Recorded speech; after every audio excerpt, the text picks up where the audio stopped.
안녕하십니까. 여론의 모든 것 여론고수 시즌2 배추도사 배종찬입니다. 자, 이 데이터 읽는 것이 이렇게도 가능하구나. 많은 분들이 요즘 찬사를 보내주시고 또 응원의 댓글을 보내주시는데, 배종찬 소장 덕분에 어려웠던 데이터를 제대로 이해하게 됐다. 선거가 어려웠는데 배종찬 소장님 설명 듣고서 다 이해가 됐다라는 많은 또 찬사와 또 응원을 보내주셔서 너무 감사드립니다. 구독 꾹 눌러주시고요. 여론고수 시즌도 더 잘되라, 더 힘내서 더 양질의 유튜브 방송을 만들어 가겠습니다. 자, 이번에는 낙동강 벨트입니다. 자, 이번 총선에서 한강 벨트만큼이나 많은 주목과 관심을 끌고 있는 지역이 바로 낙동강 벨트인데, 여러분들이 낙동강 벨트가 왜 중요한지를 말씀드릴게요. 자, 이 낙동강 바로 TK 지역부터 쭉 하고 내려오는 바로 대한민국의 이 혼이 서려 있는 바로 이 낙동강입니다. 자, 저 밑으로 빠져서 부산에서 남해로 빠져나가는 을숙도까지 이어지는 바로 이 강이 우리 대한민국의 젖줄, 서울에는 한강, 그리고 바로 낙동강이 있습니다. 우리의 정말 혼이 서려 있는 민족의 우리 결의의 강이죠. 자, 근데 중요한 것은 이번 선거에서 낙동강 벨트가 중요한 건 저번 선거, 저저번 선거까지도 다 낙동강 벨트가 중요한 건, 낙동강 벨트에서 누가 완전히 장악하느냐에 따라서 전체 선거 결과가 달라집니다. 이 지역을 한나라당이 됐든 새누리당이 됐든 미래통합당이 됐든 또 국민의힘이 됐든 완전히 여기를 장악하면 전체 선거는 볼 필요도 없어요. 낙동강 벨트에서 완성을 하면 전체 선거는 이기는 겁니다. 반면에 민주당은 이른바 이 낙동강 벨트의 교두보죠.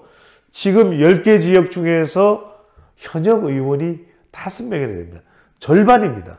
자, 부산 갑부터 시작을 해서 부산 북갑, 이번에 이제 지역구에 조정이 있었죠. 강서구는 따로 빠져나왔습니다. 강서구에 이제 출마하는 사람이 김도읍 현역 의원이죠.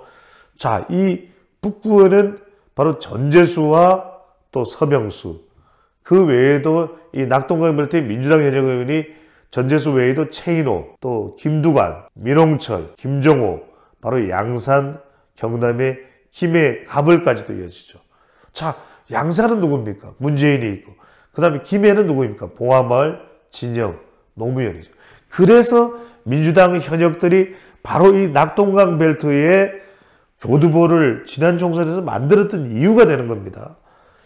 2000년에 부산 북 강서 을에 출마를 했던 사람이 누굽니까? 그때 대한민국은 분명 희망이 있습니다 했던 바로 그 노무현이에요. 노무현이 출마했던 곳이 부산 북쪽, 거기서 쭉 김해까지 이어지는 이 낙동강 벨트. 자, 여기를 이번에 국민의힘이 싹쓸이를 하느냐, 아니면은 민주당이 지금 지키고 있는 5석 외에도 부산이나 더 늘릴 가능성이 있느냐, 이 점이 잘 핵심입니다.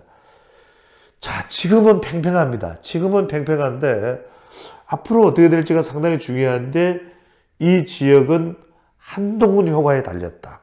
일단 한동훈 효과에 달렸고, 지금 민주당이 그래도 지역구의 여론조사에서 상당히 팽팽하게 낙동강 벨트에서 나오는 이유는, 부산의 정서는 이재명은 싫다. 이재명은 너무너무 싫다. 이재명 혐오감이 큰 가운데 지난번에 공천도 파장을 겪었죠. 친문 다 찍어낸다. 비명 행사, 친명 행제. 그러다 보니까 여기서 민주당 의원들이 지지율이 쭉쭉쭉쭉 빠졌어요. 부산에서 3월 초만 하더라도 오죽했으면 김두관 의원이 이러다 민주당 현역들 다 죽겠다, 전멸이 돼 이렇게 이야기를 했단 말이에요. 이런 상황인데, 자, 3월 중순에 좀 여론이 전환되고 공천이 거의 끝나고 오히려 국민의힘 쪽에 이런저런 이제 악재가 좀 생겼죠. 이런 상황이다 보니까 최근 들어서서 팽팽한, 또 그 팽팽한 이유 중에 하나는, 자, 이재명 거부감, 이재명 혐오감으로 빠져나가던 민주당 지지층들, 주로 친문 지지층들이 되겠죠. 반명 민주당 지지층들이 어디로 가느냐? 조국혁신당으로 가버리는 거예요. 그러다 보니까 마치 낙동강 벨트에서 빠져나가던 민주당 지지층들을 잡아주는 역할을 바로 조국혁신당 대표가 하게 된 거죠. 그런데 또 하나는 뭐냐면 국민의힘 후보자들한테 중요한 것은 여기에 정당 지지율은 국민의힘이 조금이라도 높아요. 조금이라도. 거의 비슷한 지역도 있겠지만 조금이라도 더 높다. 전체적으로 부울경을 보면. 그 다음에 낙동강 벨트도 마찬가지고요. 또 하나 후보 경쟁력을 보면 뭐 특별하게 민주당이 더 좋을 것도 없어. 그런데 이제 조국 효과가 생기면서 민주당 후보들이 상당히 팽팽하게 접전을 하는 그런 이제 결과가 나오는데 여기에 중요한 게 그래서 최대 승부처는 낙동강 벨트의 최대 승부처는 한동훈 효과다. 자, 후보자들, 국민의힘 후보자들 플러스 한동훈 효과가 5% 내지 10% 나와야 완성을 거둘 수가 있어요. 그래야 전체 선거에서 일당을 기대해 볼 수 있는 것이 국민의힘입니다. 자, 결정적으로 이 낙동강 벨트는 지금 현재 시점, 자, 사전투표를 앞둔 한 일주일 정도, 본선거일 4월 10일, 자, 이 한 열흘 정도 앞두고 있는 시점까지는 대체로 초접전 상태. 하지만 이제 공식 선거운동에 들어갔고, 시간이 지나면서는 한동훈 효과가 그래도, 그래도 동호회 한 믿어보자. 그래도 국민의힘 한 믿어보자. 대통령의 임기가 이제 3년이나 아직 남아있죠. 이런 부분에 대해서 과연 부울경 유권자들이 어떻게 판단할까. 또 하나는 조국 리스크예요. 지금까지는 조국혁신당 대표에 대해서 이른바 반윤석열 또 반이재명 표가 몰리면서 조국혁신당의 지지율이 뿜뿜했어요. 오죽했으면 부산에 제대로 창피해서 송구스러워서 내려가지도 못했던 조국혁신당 대표가 이제는 막 자신만만해. 여러분들 자신만만할 때는 사투리가 납니다. 너희들 쏠았지? 고마 취합부라마. 그러면서 완전히 연설을 이제는 경상도 사투리로 칠갑을 하도록 그런 연설을 하고 있어요. 억수로 조국을 밀어주래 막 이런다고요. 그러니까 이런 상황이 되다 보니까 이른바 조국 반사 이익을 오히려 민주당 낙동강 벨트에서 얻어갔다 보니 자, 근데 문제 박은정 전 검사 사태가 터졌습니다. 이른바 이게 상당히 치명적일 수밖에 없게 윤석열 정부를 향해서 공정을 이야기하고 또 검찰 독재를 이야기했던 바로 조국 대표가 1번으로 선택한 박은정 전 검사예요. 그러면 박은정 전 검사는 깨끗해야 되잖아요. 투명해야 되잖아요. 공정해야 되잖아요. 정의로워야 되잖아요.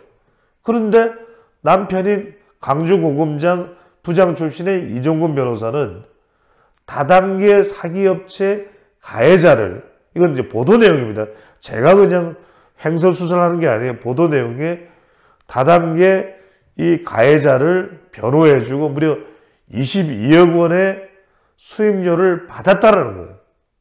아니, 다단계 피해자들은 피눈물을 흘리는데, 울부짖고 있는데, 공정을 이야기하고 윤석열 정부의 검찰 독재를 부르짖고, 타도를 부르짖고, 윤석열 정권 퇴진을 이야기하는 조국 대표가 본인의 비례후보자 1번의 이런 상황은 살피지 않았다는 거예요.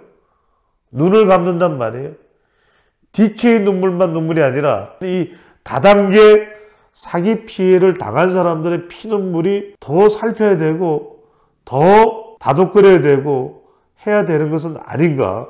지금 여론은 일파만파 박은정 전 검사 건으로 퍼지고 있는 상황입니다. 바로 이런 부분들이 조국 이른바 뿜뿜에 대한 치명적인 리스크가 될 수 있기 때문에 바로 한동훈 효과는 좀 살아나고 다시 부활하고 있는 반면에 조국 대표의 뿜뿜 효과는 박은정 전 검사 건으로 일격을 당하는 이 상황이 낙동강 벨트의 최대 승부수가 될 것으로 보입니다.